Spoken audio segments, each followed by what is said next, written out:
Bom, e a cidade de São Paulo registrou na tarde desta sexta-feira, véspera da primavera, a maior temperatura do ano, 34,7 graus.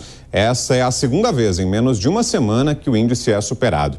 De acordo com os registros do Instituto Nacional de Meteorologia, este já pode ser considerado o inverno mais quente da história da capital paulista. Para a gente entender o motivo de tanto calor fora de hora, vamos conversar agora com o meteorologista do CEMADEM, Giovanni Dollif. Giovanni, em primeiro lugar, obrigado pela sua presença aqui nessa tarde de sábado. Boa tarde para você, bem-vindo. Boa tarde, Vitor. Prazer estar aqui. Obrigado pela oportunidade de poder trazer explicações. Pois é, existe uma explicação, Giovanni? Queria que você compartilhasse com a gente para esse calor tão forte em pleno inverno. A gente tem alguns mecanismos da atmosfera que ajudam a explicar isso. O primeiro é que a gente está vivendo num planeta mais quente. O planeta como um todo teve os meses de julho, agosto, batendo recordes de temperatura média. Então a gente tem a atmosfera, que é um fluido, né? Ele, como um todo, está bem quente. Então todos os movimentos que acontecem na atmosfera, eles estão transportando o ar que está com uma temperatura acima do que seria típico para essa época. Tivemos, assim, o inverno mais quente da história, como você falou. Então a gente já começa, no final do inverno, com uma situação de temperaturas mais altas. E por que essas temperaturas estão mais altas? Além do planeta estar mais quente, esse ano a gente está com a atuação do fenômeno El Niño. Esse fenômeno se caracteriza por barrar a entrada de frentes frias. Então a gente tem menos frentes frias do que normalmente tem. Por isso que a gente teve um inverno mais quente. Elas ficam lá no sul.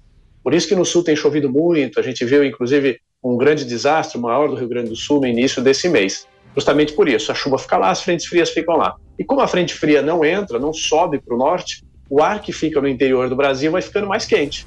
Quando a gente chega no final do inverno, os dias vão ficando mais longos, portanto mais energia do sol, a temperatura então vai subindo. E a gente coincide com o final da estação seca. Não tem nuvens para fazer sombra, não tem a chuva para evaporar e roubar parte desse calor. Então toda essa energia do sol vai sendo convertida em temperatura.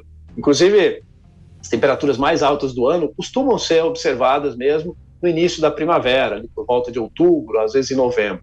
Então é um período em que fica mais quente e só vai ter uma refrigeração, vamos dizer assim, né? Só quando começam as chuvas mais frequentes. Então, um planeta mais quente, o El Niño combinado, resultou dessas temperaturas extremas que a gente está observando.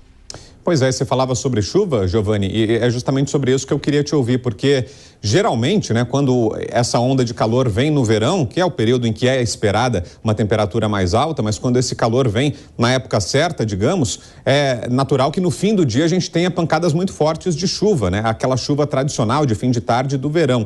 Nesse caso não, a gente está vendo temperaturas altíssimas, mais altas até do que foram registradas durante o verão, mas no final do dia não vem aquelas chuvas de verão tão tradicionais.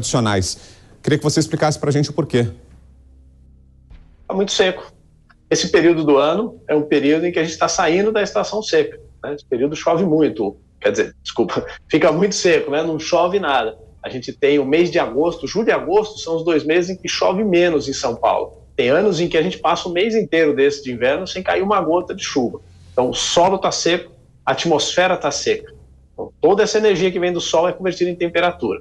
À medida que a gente avançar um pouco mais para frente, e começa o mecanismo da atmosfera de movimento das massas de ar favorecer a ocorrência de chuva, então isso vai trazer um alívio nesse calor. E isso também tem a ver com o El Niño, porque o El Niño ele modifica as áreas do planeta onde a chuva é favorecida ou onde a chuva é inibida.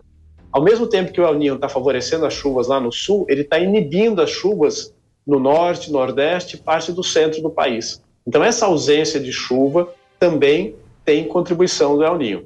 Para a segunda metade da semana que vem, tem previsão de começar a ter as primeiras chuvas. Então isso vai trazer um alívio nesse calorão, mas até lá a gente ainda vai ter que aguentar uns picos de temperatura bem altos. E para amanhã é previsto o recorde de temperatura da história da cidade de São Paulo, é isso, né, Giovanni? Segue essa previsão?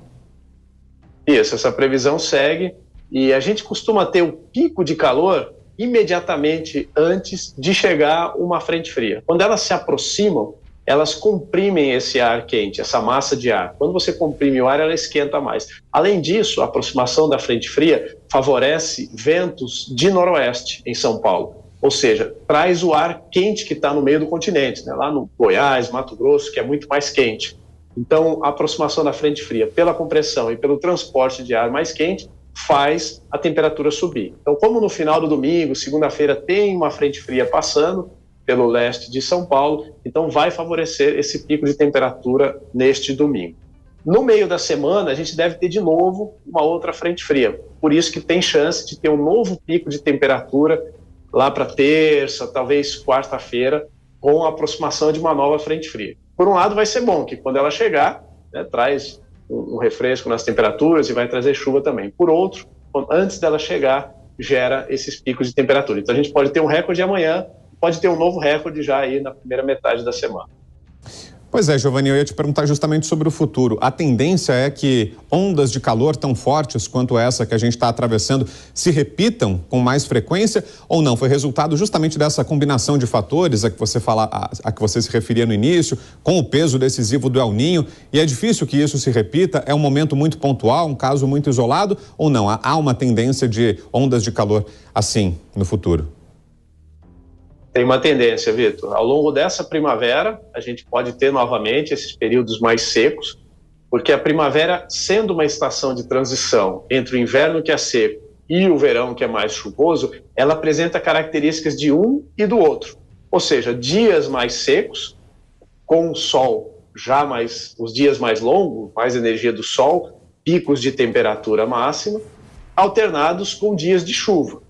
E aí o perigo é que quando vem essa chuva, diante das temperaturas tão altas, essa chuva pode vir na forma de temporais. Então é um risco que a gente monitora, né, no CEMADEM, no Centro Nacional de Monitoramento e Alertas de Desastres Naturais, esses excessos de chuva que podem causar enxurradas, que podem causar inundações e deslizamentos de terra. Os deslizamentos de terra, eles são mais comuns no final do verão, quando o solo já está bastante encharcado.